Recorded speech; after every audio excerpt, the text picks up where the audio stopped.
Buenas noches, señoras y señores. Como contamos hace unas fechas, la esclavitud ha sido una institución que ha existido desde hace milenios. Cuando España llegó a América, formaba parte del mundo de su tiempo. Todos, blancos, negros, europeos, árabes, indios, chinos, todos tenían esclavos. Pero no todos tuvieron la misma esclavitud. Hoy vamos a hablarles de ese tráfico de seres humanos que desde las costas del África Occidental se dirigía hacia América y también de la esclavitud que tuvo lugar en América.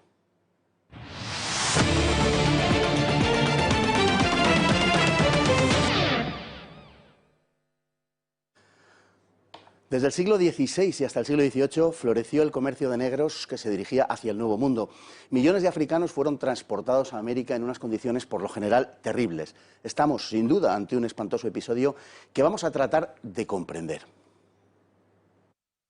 Si alguna imagen nos viene a la cabeza cuando evocamos la esclavitud, esa es la de los negros comprados o atrapados en el oeste africano y transportados a través del Océano Atlántico hasta las posesiones europeas en las Antillas. Los esclavos que afluían a América eran comprados o capturados a los propios africanos en las costas occidentales y ecuatoriales del continente negro, aunque una parte procedía también de Mozambique y Madagascar. El comercio a gran escala comenzó mediado el siglo XV, con las expediciones portuguesas al África Occidental, sobre todo a Senegal y Gambia. Los embarcaban en navíos que unían el triángulo Europa, África y América, y los que murió entre el 10% y una tercera parte de todo el pasaje esclavizado, que generalmente se hallaba encadenado y casi sin poder moverse.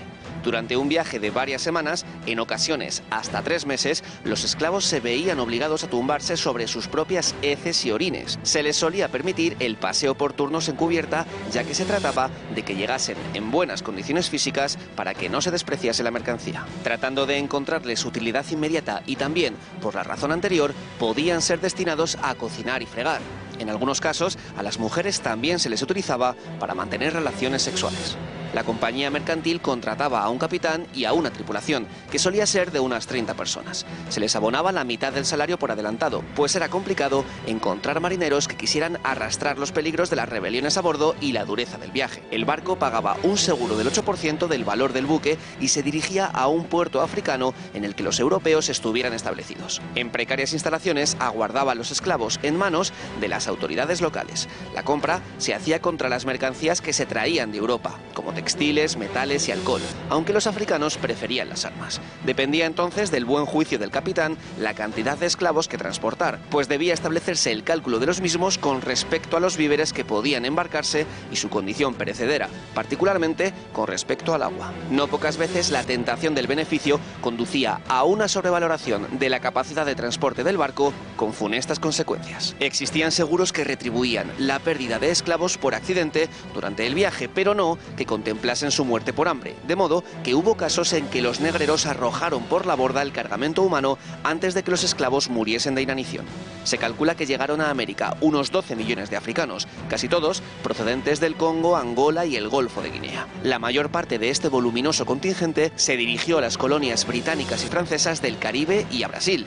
La América española apenas acogió el 10% de toda la esclavitud del Nuevo Mundo, pese a constituir un 70% del territorio.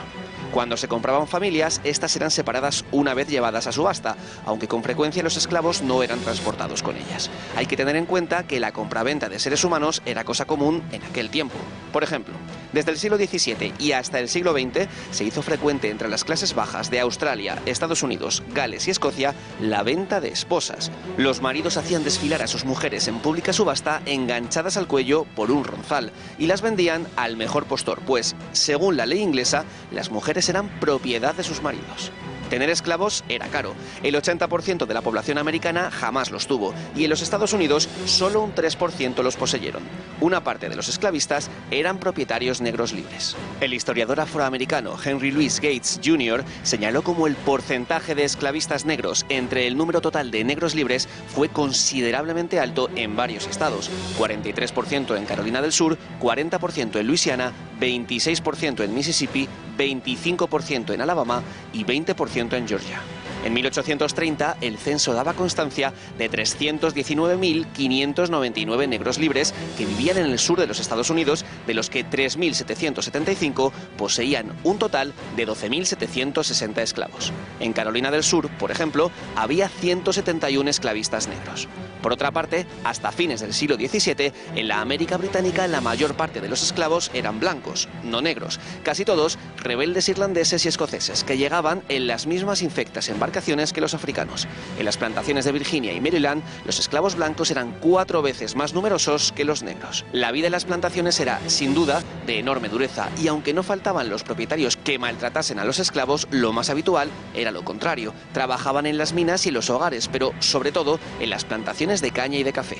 El Caribe se convirtió en una empresa británica, francesa y holandesa, siendo estos últimos quienes proporcionaran al comienzo los esclavos negros. El siglo XVIII fue el momento culminante de la trata. La concesión a Londres del asiento de negros por el Tratado de Utrecht provocó una verdadera explosión económica en forma de plantaciones en Jamaica, en Haití y las 13 colonias, que ahora se dedicaban al tabaco, al arroz, a la caña, al tabaco, al algodón y al cacao.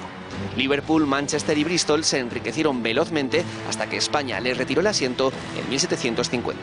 La esclavitud fue aboliéndose poco a poco, siendo Gran Bretaña quien encabezase tal movimiento. La razón de ello es que había dejado de ser una nación predominantemente agraria a finales del siglo XVIII y había comprobado que el trabajo asalariado era mucho más productivo y se adaptaba mejor a las nuevas condiciones del mundo industrial. Don Jorge Álvarez y don Pedro Fernández Barbadillo, muy bienvenidos para continuar hablando del tema tal y como lo dejamos la semana pasada. Buenas noches. Bueno, hoy vamos a hablar de la trata de negros, que es sin duda el episodio más conocido de la historia amplia y variada de la esclavitud, y en la segunda parte hablaremos de la esclavitud en la América española, para marcar las diferencias y no tratarlo como un solo tema, porque en realidad son temas muy diferentes, aunque lógicamente tengan un vínculo. Bueno, decíamos que la trata, sobre todo de los siglos XVI al XVIII, ha sido el episodio más conocido de toda la historia de la esclavitud por el volumen de esclavos en lo que hace a Occidente, porque ya comentamos el otro día la parte del Islam, y por lo reciente también de lo mismo. Sí, ha sido el más conocido, pero está también lleno de deformaciones. Este comercio triangular que se ha mencionado en el vídeo no solo se daba en el Atlántico, también se daba en el Índico. Y el otro día, viendo episodios de la serie Kunta Kinte, que conocimos usted y yo... Raíces.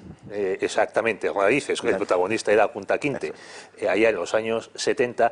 El primer encuentro que tiene Kunta Kinte con blancos que compran negros son blancos que pasean por la selva llevando una hilera de negros, cuando eso nunca fue así. Los blancos, en este caso solían ser pues, portugueses, franceses, neerlandeses, británicos, solían fondear en la costa y esperar que llegasen los reyezuelos africanos con su mercancía para cambiarla por las mercancías, por los productos que se traían de Europa, sobre todo armas y alcohol. Pero los blancos no entraban, no penetraban en África. Eso solo fue posible a partir de la segunda mitad del siglo XIX por descubrimientos pues como la quinina, que salvaban a los hombres blancos pues de morir de las infecciones y de las picaduras de mosquitos. Claro, de hecho uno de los problemas era la adaptación al clima. Una de las razones por las cuales se adoptó la esclavitud negra en lugar de la esclavitud indígena, que había sido condenada en el caso de las colonias españolas, pero era por la cuestión climática y la cuestión de las enfermedades. Los negros tenían más fácil adaptarse, como demostraron, y eran más fuertes. Bueno, lo cierto es que las condiciones del transporte eran terribles. Sí, sin duda, porque hay que tener en cuenta que el viaje, la travesía atlántica, siempre fue una travesía peligrosa. Lo era para los europeos que viajaban desde Europa y lo era para los barcos que hacían el recorrido con los esclavos desde África. Entonces, en una travesía tan peligrosa como esta, lo principal para las grandes empresas esclavistas como la Compañía de las Indias Occidentales en Holanda o la Compañía de las Indias Occidentales inglesa, lo fundamental era garantizar la rentabilidad de un viaje tan peligroso como ese. ¿Y cómo se hacía esto? Pues ahorrando al máximo en las condiciones de los esclavos, intentando cargar los barcos al máximo el número de esclavos, sobre todo sabiendo que muchos de ellos no iban a llegar vivos. Entonces, cuantos más se cargasen y más se apilasen, más posibilidades había de que llegase un lote importante a América después de la travesía. Y por eso muchas veces los barcos se convertían en verdaderos cementerios flotantes. En ocasiones, hay varios episodios históricos que pues muestran una terrible realidad, y es que en ocasiones se abandonaba, cuando las condiciones del mar así lo exigían, digamos, se abandonaba la carga humana dentro del barco, se dejaba a la deriva o se permitía que se hundiese, mientras se ponía a salvo la tripulación y lo más imprescindible, digamos, del servicio que tenían a bordo.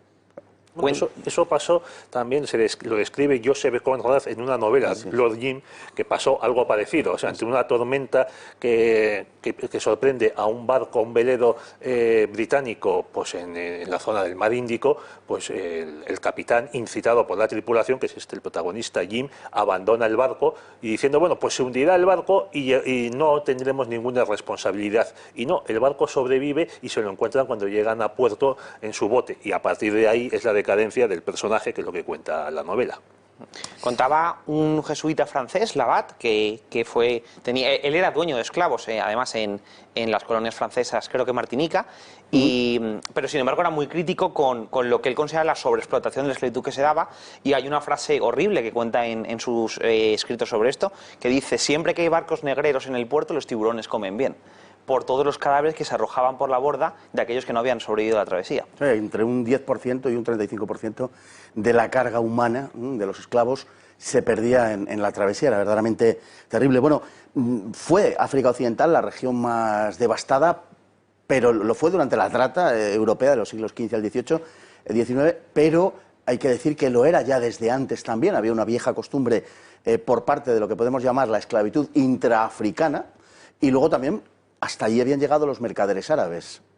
Sí, las rutas de esclavitud tradicionalmente durante la Edad Media eran las rutas que cruzaban el Sáhara desde el norte de África, y los bereberes llegaban a lo que hoy es el Sahel y compraban los esclavos allí. Por ejemplo, ciudades como Tombuctú eran grandes centros del mercado esclavista y se hicieron muy muy ricas, y los reinos como el reino de Berín, por ejemplo, se hicieron enormemente ricos gracias a la venta de esclavos a los mercaderes bereberes y árabes. Y luego, por supuesto, la llegada de los europeos, que como bien comentaba Pedro, no entraban en África, sino que se quedaban en la costa, y eran los propios reyes africanos los que les vendían los esclavos que capturaban en sus guerras entre tribus.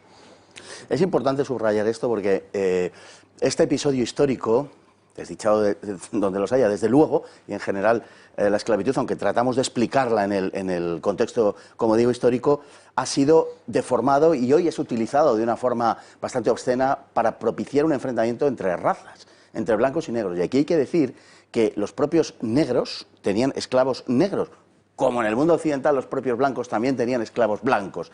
Es decir, lo que pasa es que, lógicamente, bueno, pues entre regiones de distinto nivel de desarrollo, vamos a decir, pues los más poderosos hacían esclavos de los menos, pero con independencia del color de su piel. Esto también conviene subrayarlo. Bueno, el destino de esa trata, que es de lo que estamos hablando, la trata de los siglos XV, XVIII, XIX, era América. Y una vez llegados allí, los esclavos eran vendidos. Y no podemos establecer un patrón de comportamiento preciso. Realmente, y eso también era lo terrible de la condición de la esclavitud, de la falta de dignidad humana, es que quedaban a expensas del talante de sus amos. Es cierto que había el esclavo vivía en unas condiciones sin duda alguna terribles y estaba a merced de su amo, pero en todos los estados, y dependiendo de cuáles, por ejemplo en España con una mayor legislación, en Inglaterra quizá menos, pero todos tenían una legislación de lo que podríamos llamar unos protoderechos laborales para el esclavo. Entre ellos, por ejemplo, y esto se respetaba incluso en las colonias inglesas, que fueron las más duras inicialmente, los esclavos no podían trabajar en domingo, porque se consideraba Día del Señor, que no se podía obligar a un esclavo, que por cierto también por ley estaban obligados a recibir instrucción cristiana, no podían trabajar. Es cierto que luego el respeto hacia las normas de protección sobre los esclavos variaba mucho entre las colonias y también entre los propios amos. Algunos de ellos eran muy legalistas y otros, bien porque tuviesen contactos especiales con las autoridades y por lo tanto podían hacer la vista gorda, etcétera, se las saltaban y explotaban a sus esclavos por encima de las normas. Pero tampoco debemos creer que la esclavitud, con todo lo horrible que era una especie de carta blanca para hacer lo que el amo quisiese con los esclavos, porque había una legislación muy sólida sobre el tema. Y luego hay una cosa también que es importante, que es muy elemental, pero que a veces la perdemos de vista, y es que el esclavo era un medio de producción. Y por tanto nadie destruye a martillazos su tractor, por ejemplo, ¿no? Y además era un medio de producción caro. O sea, habías tenido que invertir en él, o sea, habías tenido que comprarlo para que empezase a producir. También habías tenido que adiestrarle, siquiera someramente, en cómo desmotar el algodón, le habías tenido que vestir, que alimentar. Por tanto, no podías hacer lo que dicen las caricaturas de la esclavitud que tenemos hoy día. Y precisamente yo quiero subrayar que si conocemos tanto sobre la esclavitud realizada por los europeos en América, se debe precisamente a que la civilización europea cristiana es la única que se ha avergonzado de verdad de este episodio de la historia, que es la esclavitud, porque otras civilizaciones de ninguna manera se sienten avergonzadas, y tuvo que ser la imposición de Europa y de América en la culmen de su poderío la que erradicase, al menos sobre el papel, la esclavitud.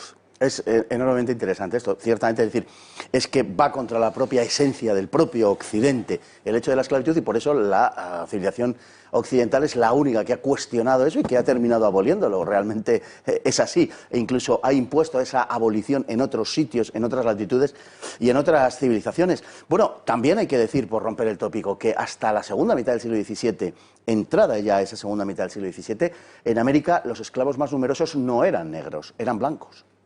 Pues así es, eran esclavos blancos llevados sobre todo por los gobiernos británicos, porque en el siglo XVII Gran Bretaña, Inglaterra, es un país muy inestable en el que se suceden diversas monarquías, se sucede una república, una dictadura parlamentaria, pero todos ellos coinciden en considerar a sus enemigos políticos como gente que tiene que ser deportada, excluida de las islas británicas, porque Irlanda era colonia prácticamente de Londres, y entonces, ¿cuál es la mejor manera de librarse de ellos? Pues enviándolos a poblar esas colonias en Canadá y en lo que hoy es Nueva Inglaterra, y convertirlos ahí en mano de obra forzosa.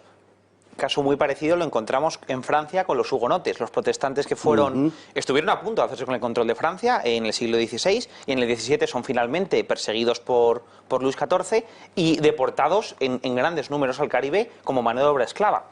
Es cierto que luego la mayoría, pues al final, acababan siendo liberados al cabo de unos años, pero sí que durante mucho tiempo, por la inestabilidad de reinos como Inglaterra o como Francia, cosa que nunca ocurrió en España, hubo una mano de obra de presos políticos blancos que se envió al Caribe como mano de obra. Así es. Bueno, el Caribe precisamente era la zona geográfica que demandaba en mayor cantidad la esclavitud. De hecho, puede verse perfectamente hoy en la estructura social de los países americanos, cómo, según nos vamos alejando de la zona tropical, va disminuyendo la presencia de negros, y cómo, según nos acercamos a las Antillas, se va concentrando. Los países en los que hay una mayor cantidad es aquellos que fueron colonias británicas, francesas y holandesas, aunque también en la zona caribeña española la proporción es muy alta. Pero allí también es muy curioso, lo que sobre todo domina en la estructura del país son los mulatos, y no tanto propiamente los negros ni los blancos, sino que la mayor parte de la población son mulatos. Eso es más escaso, en cambio, en las zonas colonizadas por otros países europeos.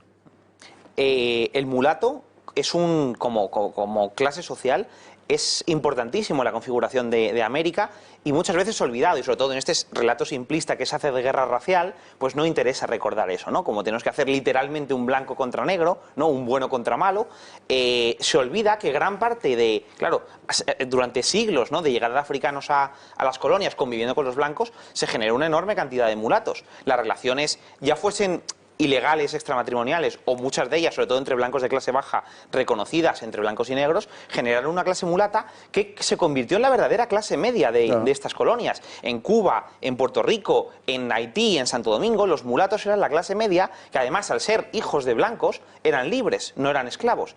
Y por lo tanto, conformaban un grupo social que, además, estaba muy en contra de los negros como grupo, porque se consideraban por encima de ellos. Y muchas veces, por ejemplo, en las guerras de independencia de Haití o en las sublevaciones de los esclavos en Guadalupe y Martinica, los mulatos fueron la vanguardia de la represión contra los negros, y fueron mucho más duros en el trato a los negros que los propios blancos. El siglo XVIII es el siglo, sin duda, de la trata, por el número de expediciones que cruzan el Atlántico, el número de negros enviados a América, y se generalizó en todas las colonias, fundamentalmente en las colonias, como digo, más europeas, tipo británicos. En el caso de Estados Unidos, por ejemplo, los primeros presidentes eran todos propietarios de un gran número de negros. Pues de los 12 primeros presidentes de Estados Unidos, el último es Zachary Taylor, general, que muere en 1850 siendo presidente. Pues de estos 12 presidentes, 10 tuvieron esclavos. Los únicos que no los tuvieron fueron los dos Adams, padre e hijo, que eran de Massachusetts, o sea, Nueva Inglaterra, y ahí estaba prohibida la propiedad de esclavos. Claro, es que en los primeros años de independencia de Estados Unidos hay una dinastía virginiana a la que pertenecen pues los 5 5 de los 6 primeros presidentes, y claro, Virginia, aparte de ser el estado más poblado debido a esta presencia de negros, hasta que le supera Nueva York, pues su riqueza pues era el cultivo del tabaco, sobre todo, y también del algodón, y eso se hacía pues con mano de obra esclava. Washington tuvo pues en torno a 300 esclavos, y también Thomas Jefferson, que es el redactor de la Declaración de la Independencia, incluso tuvo hijos con una esclava negra. Tendremos ocasión de hablar estrictamente de la presencia negra en Estados Unidos históricamente en el siglo XVIII, XIX y XX, pero no es por dar ideas. En fin, la capital de Estados Unidos se llama Washington, el estado más noroccidental de Estados Unidos se llama Washington también. A lo mejor a alguien se le ocurre rebautizarlo. Nosotros nos vamos ahora a publicidad y a la vuelta les hablaremos de la esclavitud en la parte de América que no era sajona, en la parte de América que era hispana. Venimos enseguida.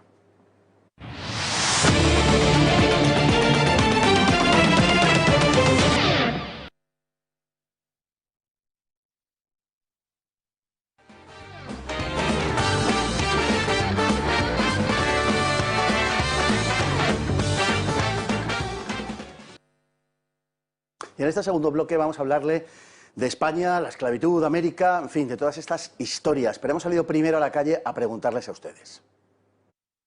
Es un sinsentido, ¿no? Al final, un pueblo que olvida su historia está destinado a perderse, como decía aquel. Los que lo están haciendo tienen bastante falta de conocimiento. Las estatuas siguen siendo historia, que es el pasado, que hay que aprender del pasado. Y por algo que haya pasado, yo creo que hay que aprender de ello, pero no como romper las cosas que son históricas. La gente que está haciendo eso no tiene ni idea, porque yo he visto que han dañado la estatua de Cervantes en el Golden Gate. ¿Y qué ha hecho Cervantes? Es que son unos patosos, muchos de ellos no tienen ni idea. Atribuir a todos estos héroes españoles la culpabilidad en la esclavitud, cuando se ha demostrado históricamente que incluso combatieron contra ella por los medios que pusieron, pues bueno, demuestra que es incultura e irracionalidad. Voy a quitar las estatuas porque hay ahora un conflicto y voy a por todo, ¿no? Entonces creo que es más bien cultural y de respeto.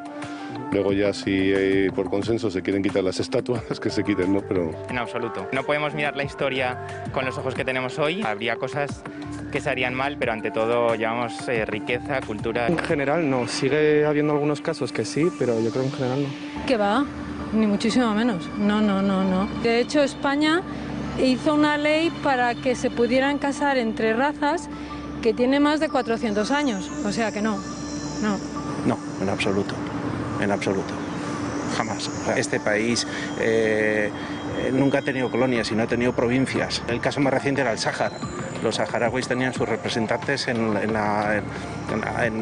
que ahora son el Congreso y antes eran los procuradores a Cortes. Yo creo que no. Yo creo que en el siglo XXI, hoy en día, España es un país que está muy por encima de todo eso. Habrá grupos radicales minoritarios que alcen la voz, pero vamos, yo creo que no. Pues parece que la ponzoña antihistórica contra España no termina de cuajar. Afortunadamente, España no fue ajena a las corrientes de su tiempo y hubo también esclavos tanto en la península como en los territorios americanos. Sin embargo, se trató de un tipo de esclavitud diferente y eso es lo que les vamos a contar. En la América precolombina, los indígenas abusaban abundantemente de la esclavitud, que era vista como una bendición, ya que la alternativa consistía en ser sacrificados en rituales religiosos. Los prisioneros de guerra de los mayas y aztecas rara vez sobrevivían, y los pocos que lo hacían pasaban a manos de los caciques que sumaban grandes cantidades de esclavos. Zapotecas, mayas y aztecas capturaban prisioneros para usarlos en sacrificios humanos. Como se practicaba el canibalismo, muchos de los sacrificados eran devorados. Se organizaban expediciones con el único fin de conseguir esclavos y víctimas para el sacrificio. Esa era la situación cuando los españoles llegaron a América y, de hecho, la conquista tuvo más de éxito político que militar, ya que fue fácil para los conquistadores explotar las terribles condiciones en que mantenían los grandes imperios a los depredados pueblos limítrofes para poner a estos de su lado. Los indígenas ofrecían invariablemente esclavos a los españoles cuando estos arribaban a sus tierras. Desde el primer momento la corona defendió los derechos de los indígenas. Como el testamento de la reina Isabel la Católica atestigua, la corona se negó a que los naturales pudieran ser reducidos a esclavitud, lo que supuso un notable contratiempo para los emigrantes peninsulares. Y es que se quiso preservar al Nuevo Mundo de la contaminación del Viejo y solo se autorizó la emigración que se consideraba digna, de la que quedaban excluidos los judíos y herejes, lo que en aquel tiempo se consideraba un criterio de selección.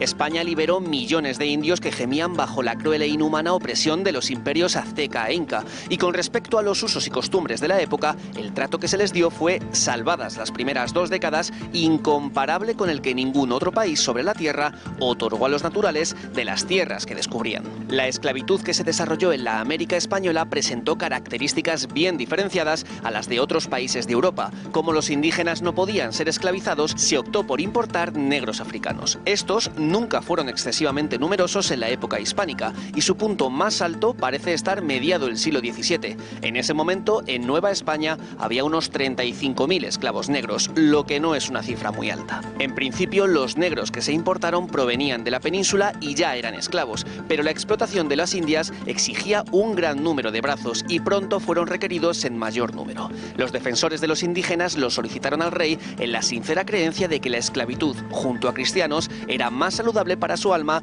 que la libertad en el paganismo y la ignorancia de la fe.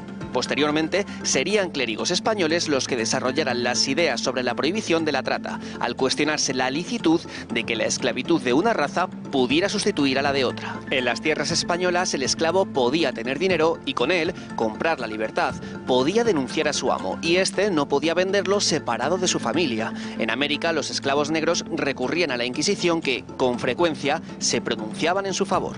Una gran parte de ellos, y señaladamente las mujeres, trabajaban en el servicio doméstico, una especie de destino privilegiado que les permitía pasar casi a formar parte de la familia. Las mujeres de origen africano solían trabajar en zonas urbanas y eran cocineras, niñeras y comadronas, y todo esto les situaba en el centro de la vida familiar. Los hombres solían trabajar en zonas rurales. Por ser los de la América hispana más caros que los negros de los ingleses, holandeses o franceses, se les trataba mucho mejor. Casi nunca realizaban labores peligrosas, ni se les infligían castigos crueles. Los amos les enseñaban oficios, se les estimulaba a casarse, aunque no se les obligaba, y se les procuraba una cierta alfabetización, el acceso a las prácticas religiosas y hasta a las diversiones propias de los días festivos. El descanso dominical era obligatorio. Pero no se trataba solo del producto de las condiciones materiales. Desde el siglo XIII, en las partidas de Alfonso X, se permitía a los esclavos casarse con quien quisieran y los propietarios solían otorgar una dote al contrayente de su patrimonio. Era también frecuente que los propietarios manumitieran a sus esclavos en los testamentos. En unas pocas décadas, ya en la segunda mitad del siglo XVI, las ciudades americanas estaban repletas de negros libertos. Esta situación se generalizó hasta el punto de que en los territorios españoles de América eran frecuentes los contratos de servidumbre, porque teóricamente, una vez convertidos al cristianismo, los africanos ya no podían ser esclavizados. Esa razón llevaba a otros europeos a negar que los negros tuviesen alma, pues lo contrario dificultaba su esclavización. Pero nada semejante sucedió en la América hispana. Fue empeño de la corona y de la Iglesia el de su conversión a la fe. En 1608 llegó a América San Pedro Claver, apóstol cristiano entre los negros, quien bautizó a decenas de miles de negros. El entusiasmo con que acogieron dicha campaña de conversiones fue clara señal de su identificación con la nueva sociedad que se estaba construyendo. A comienzos del siglo XVIII había negros como oficiales de las tropas americanas españolas, algo inconcebible en las colonias británicas limítrofes. La Florida española se convirtió en un centro de atracción para los esclavos huidos de las colonias europeas fronterizas en el territorio de lo que hoy son los Estados Unidos. La protección dispensada por la corona a los grupos raciales no blancos, a indios y negros, a cholos y mulatos, a mestizos y zambos a lo largo de los siglos, generó una identificación de estos grupos sociales con la monarquía hispánica. Cuando se produjese la insurrección blanca y criolla contra España a comienzos del siglo XIX en las llamadas guerras de independencia, los grupos raciales no blancos nutrirían abundantemente las tropas realistas leales a España. Y tenemos que insistir en algo que comentábamos el otro día, y es en que vamos a analizar todo esto desde la inmersión en la época histórica que tratamos, para no caer en ese pecado del historiador, que es su pecado capital, que es el anacronismo. ¿No es así? Pues vamos a ver, hay que insistir en que los españoles, bueno, castellanos, leoneses, aragoneses, conocen la esclavitud a través del contacto con los andalusíes, lo que iba menguando de la presencia musulmana en España, porque desde que entran los árabes en España van haciendo esclavos. O sea, hay un momento en el que en el siglo VIII, o sea, se trata de clanes de distintos orígenes, bereberes, árabes, que viven de depredar el territorio y la población. A través de este contacto, pues se mantiene el concepto de esclavitud entre los cristianos, y cuando se da la vuelta a la tortilla, cuando empieza a girar la reconquista a favor de los cristianos, pues por supuesto aplican ese tratamiento a los musulmanes.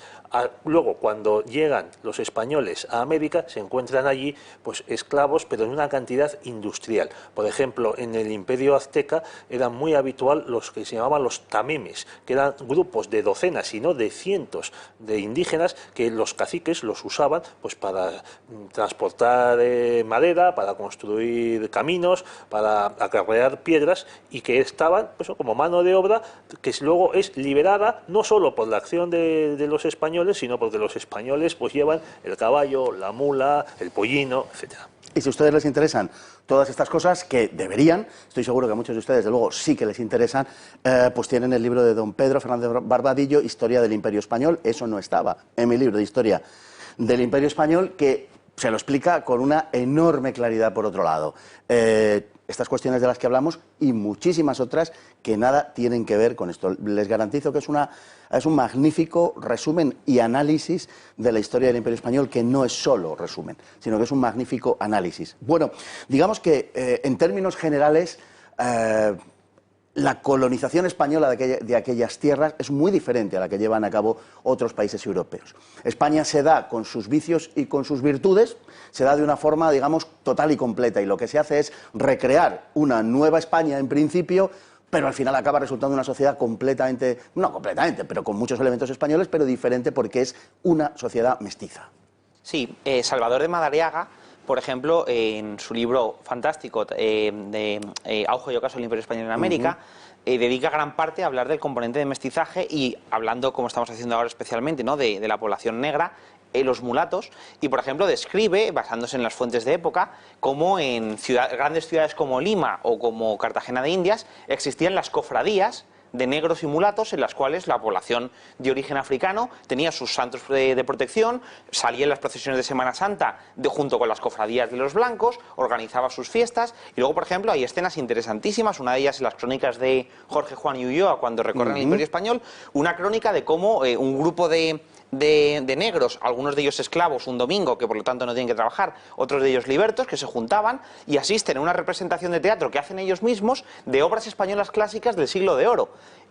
Pero porque están completamente educados en la cultura hispana, porque han leído, ¿no?, y han sido formados en Lope de Vega y en Calderón de la Barca, y representan pues la vida es sueño en una obra teatral exclusivamente para personas de origen africano. No, hay que entender que hoy un niño cuando aprende a leer, cuando aprende a hablar en Segovia o en Caracas, me da lo mismo, le llama a su madre mamá, con idioma español, porque es su lengua, es la lengua materna, el español es la lengua materna. Esto no sucede prácticamente en ningún sitio de las tierras colonizadas por franceses o por británicos, donde no es así. Por tanto, el concepto de hispanidad es un concepto que, desde luego, alcanza mucho más allá de las fronteras de lo hispano en Europa y se extiende allende los mares. Es un hecho verdaderamente único en la historia. Se genera una nueva raza de hombres. En el caso de la América Española también influye un factor importante, y es la presencia de grandes ciudades. La población negra que iba a la América Española en gran medida trabajaba como esclavos domésticos en las ciudades, como eran Lima, como era La Habana, y ahí, claro, la mezcla entre las distintas razas, entre el blanco, el indio, el negro y todas las castas intermedias era mucho mayor.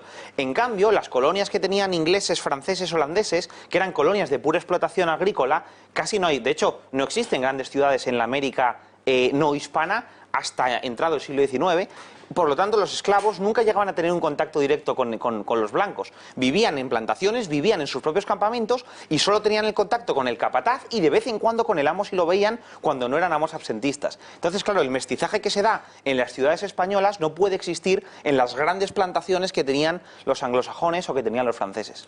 Hay un historiador, José Luis Comellas, que en uno de sus libros cuenta una anécdota muy bonita y es esta: la ciudad de Guayaquil, hoy en el Ecuador, fue la primera ciudad del mundo en la que convivieron gentes de todos los puntos cardinales, americanos, europeos, africanos y asiáticos.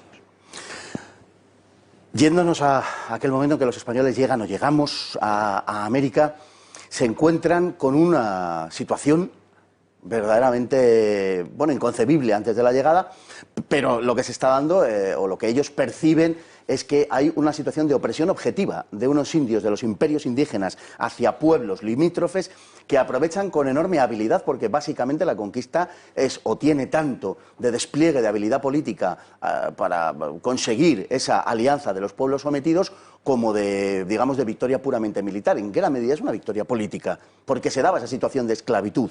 Bueno, mire, en uno de los apartados de mi libro, uno de los capítulos dedicado a las mujeres del imperio, pues dedico unos párrafos a hablar de doña Marina, la Malinche.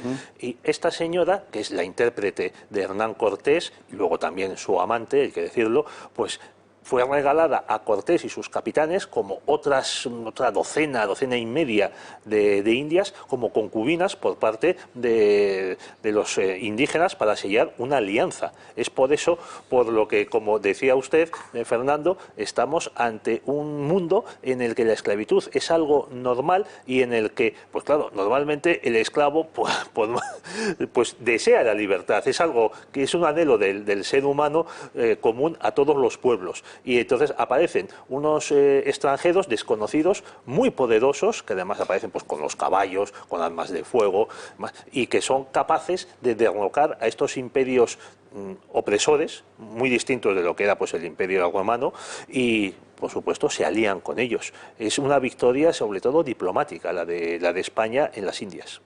Muy importante tener en cuenta por eso, cuando ahora se vende la imagen de la esclavitud y parece que es que los europeos llegan y la traen a América, igual que parece que la inventaron en África, igual que ya habíamos comentado, que es una institución muy establecida allí, que cuando los primeros europeos ponen un pie en la América continental, cuando Hernán Cortés desembarca en la costa maya, lo primero que pasa es que entra en contacto con tribus indias que le venden esclavos. Sí, es decir, antes de que los europeos pudiesen iniciar un tráfico, lo primero que ocurre es que ellos reciben ya a mercaderes de esclavos indios que les venden a otros esclavos. Y de hecho toda la expedición de Cortés es posible porque lleva una cantidad de porteadores que le han sido regalados o vendidos por tribus aliadas. Luego muchos de ellos serán voluntarios una vez se alía con ciudades como Tlaxcala para derrocar al imperio azteca. Pero quiero decir que la esclavitud es una institución fundamental y establecida en toda la América precolombina. Y a todos esos españoles que han arrostrado mil peligros cruzando el océano y que llegan allí a unas tierras que no conocen, con una climatología absolutamente adversa y desconocida, con una fauna peligrosa porque no saben cómo manejarla puesto que no la conocían. A todos esos españoles que llegan con el ansia de edificar una nueva vida allí y lógicamente aprovechar las ventajas del lugar, la corona les prohíbe hacer esclavos a los indígenas, cosa que no había sucedido nunca.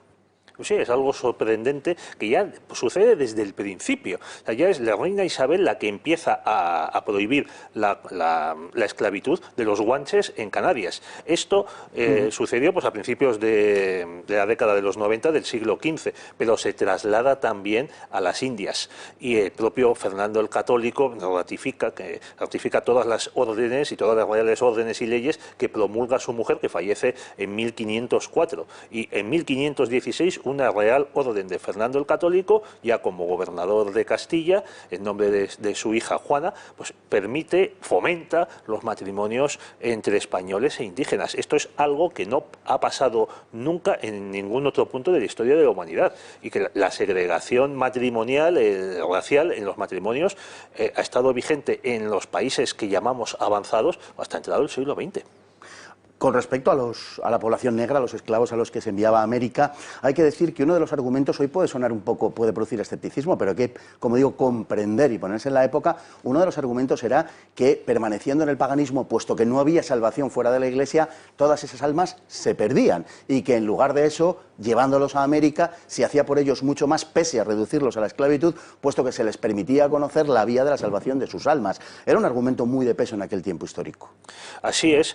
Es que no concebimos hoy día que la religión era el elemento fundamental para esta gente. La prueba es que el emperador Carlos V renuncia a su corona y se va a un convento para salvar su alma. Eso también lo hicieron otros monarcas, sobre todo pues, príncipes, duques, infantes, gente. Urdaneta estaba en un convento cuando lo saca Felipe II para encontrar la manera de realizar el tornaviaje, de ir de Filipinas a América. Entonces este era el argumento y es que no le faltaba gran parte de razón. Un inglés, volviendo a África, un inglés que dirigió una factoría en Sierra Leona a finales del siglo XVIII, explicaba, es que no se quieren dar cuenta ustedes, los que viven en Londres, de que la esclavitud no la importamos los europeos, sino que entre estos pueblos africanos cantidad de delitos, de faltas, de ofensas se castigan con la esclavitud.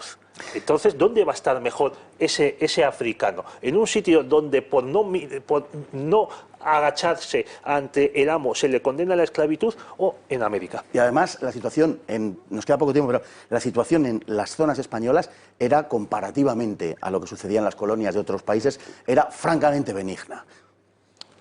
Sí, como decimos, por las condiciones, por unas leyes mucho más proteccionistas para con el esclavo por parte de la corona española, una presencia muy fuerte de órdenes religiosas, cosa que evidentemente no existe en el mundo protestante y que siempre habían sido la vanguardia de la protección del esclavo, y luego pues un mundo urbano con mucho más mestizaje hace que la situación sea mucho mejor, y por eso las fugas de esclavos de los territorios de otras potencias hacia el territorio español son comunes, y esto se ve en los territorios fronterizos. Florida, por ejemplo, es un territorio que se puebla en gran medida con esclavos que huyen de la Georgia británica, y por ejemplo en la isla de la Española, partida entre Francia y España, Santo Domingo español, Saint-Dominique, actualmente Haití francés, los esclavos de Haití huían a las plantaciones de los españoles porque existía la idea entre los negros de la isla de que se vivía mucho mejor en las plantaciones españolas, y de hecho Francia envía muchísimas peticiones a España para que no se acepten a los esclavos que huyen y se les devuelvan, porque si no Haití se queda sin esclavos. Así era. En fin, luego nos cuelgan ciertos sanbenitos, pero no cabe ninguna duda de que la situación era muy diferente, y efectivamente Florida, por ejemplo, se convirtió en una tierra de promisión para los esclavos de las zonas limítrofes. Muchísimas gracias a los dos, don Pedro, don Jorge. Nosotros nos vamos hoy con la frase del día. ¿Qué reza de esta guisa? La mayor cosa después de la creación del mundo, sacando la encarnación y muerte del que lo creó, es el descubrimiento de Indias. Francisco López de Gómara. Amén.